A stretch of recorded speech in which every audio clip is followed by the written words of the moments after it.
ആദിയും അസിയും ഇപ്പോൾ ചൈനയിലെ ചൊങ്ചിങ് എന്ന സിറ്റിയിലാണ്.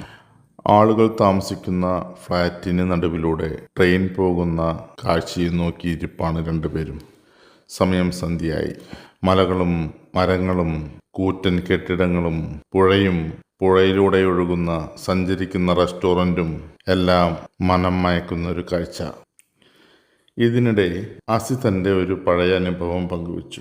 ഏട്ടന് ഓർമ്മയുണ്ടോ, ഞങ്ങൾ 10 പേരും കൂടി പണ്ട് ഏട്ടനെ പരിചയപ്പെട്ടത്? ആ സമയത്ത് ഞങ്ങളെല്ലാവരും ഒരു നെറ്റ്വർക്ക് കമ്പനിയുടെ നടത്തിപ്പുകാരായിരുന്നു. ഞാനായിരുന്നു MD. സംഭവം നെറ്റ്വർക്കല്ലേ.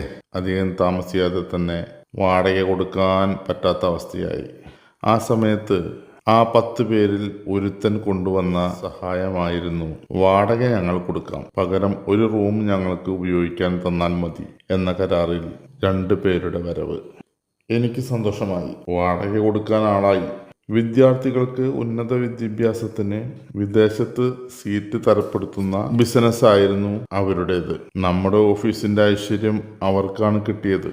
തുടങ്ങി 1-2 ആഴ്ചയ്ക്കുള്ളിൽ തന്നെ അവർക്ക് 10-15 ലക്ഷങ്ങൾ വീതം പലരും സീറ്റിനായി അഡ്വാൻസ് നൽകിക്കൊണ്ടിരുന്നു. തുക പെരുകിയതും വാടക പോലും തരാൻ നിൽക്കാതെ അവർ മുങ്ങിയതും ഒരുമിച്ചായിരുന്നു. താമസിയാതെ പണം കൊടുത്തവർ ഓഫീസിലേക്ക് വരാൻ തുടങ്ങി. വന്നവരൊക്കെ അവർക്ക് പകരം എന്നെ വിരട്ടാൻ തുടങ്ങി.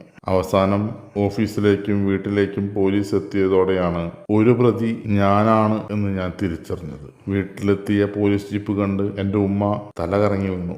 ഞാൻ +2 വരെ പഠിച്ച സ്കൂളിലെ ഡയറക്ടറായിരുന്നു 1-ാം പ്രതിയുടെ ഉപ്പ. മകനെ കുറിച്ചറിയാൻ അവർ എന്നെയുമായി പഠിച്ച് സ്കൂളിൽ കൊണ്ടുപോയി. ആ ഉപ്പ മാന്യമായി കൈമലർത്തി. മാനഹാനി, ദേഹോപദ്രവം, കോടതി കേസ്. ഓഹ് ഇൻ്റെ ഏട്ടാ.